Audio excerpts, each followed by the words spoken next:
set up, and now we're going to put the brass powder in. This is really, really fine stuff. That's not enough. Let's get a little bit more on there. That's better. Yeah, really fine stuff. It'll pick up any detail that is in the wood. Any little hairline crack. It's good for filling little burls. If you've got, say, in one of the classes I did, we were doing this with olive, burl olive, and that looked gorgeous with the brass just into the little burrs. Looked stunning. Just highlighted them. So we're just going to work this into the groove carefully. We can tap it as well. Just give it a little tap. That helps settle it. Gets it down into that groove, and then I'm just going to spread the brass to this side of the line, and hopefully the excess brass will act as a little dam and stop the glue from running down the side. To help that, we're going to put a little bit of blue tape around here as well. Any brass that falls off you can collect up. That's a little shallow. Try and get it level across the top.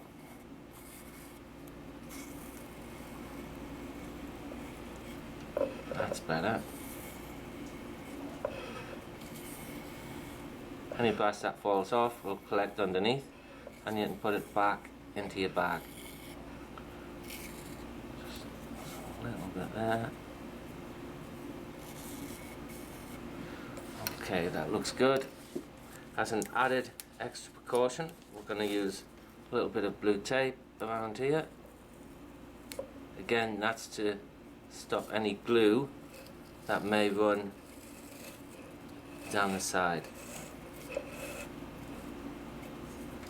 Perfect.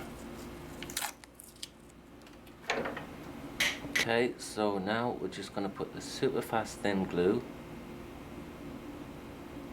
above the line and let it fall down into the brass powder. If you do get any blowholes, all you've got to do is just go over it again. Put a little bit of brass powder in, seal it, put a bit of brass powder in, and just go over it again. Remember to seal it so you don't get any of the glue down onto the end grain. That looks pretty good. And now a little bit of accelerator. Just give it a minute. If there's too much excess on the surface, it can bubble up a little bit. So just hit that carefully. Perfect. Give it one more. That should be good. We're going to put it back on the lathe and skim across the top, and we'll see what we've got left. Sand it up, hollow it out, part it off, and we're not far off completing it. Good. Right, to the next stage. So we've got it back on the lathe. Everything's nice and hard. I've taken off as much of the blue tape as I can. Don't worry about that. We'll take a skim across the outside again, get rid of the blue tape. I'm just glad that the glue didn't run down into the joint. That should be fine. So, turn this on. Nice fast speed. I'm going to start here first.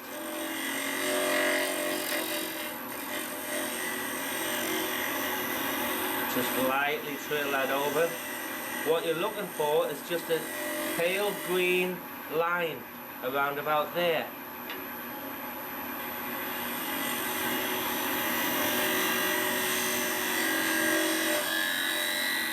There we go. There's that pale green line. Another skim across here. Stop that and have a look. Now if you find it's too big, make another couple of cuts over. That's fine. No blowholes whatsoever. Maybe a couple very small ones there. I wouldn't worry about that. No staining on the ash because we sealed it. Nice clean line there. That's excellent.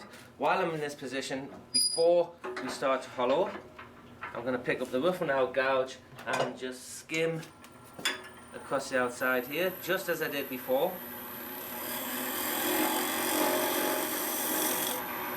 That's got rid of that.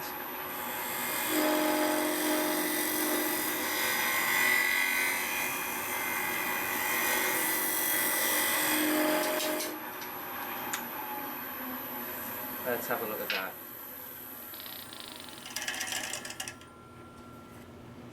Beautiful. Absolutely beautiful. Okay, so we're going to take the lid off and hollow it out in exactly the same way as we did the lid. I'm going to put a pencil line on here, going with the parting tool. I'll set up, show you that, and we'll crack on. Good, good, good.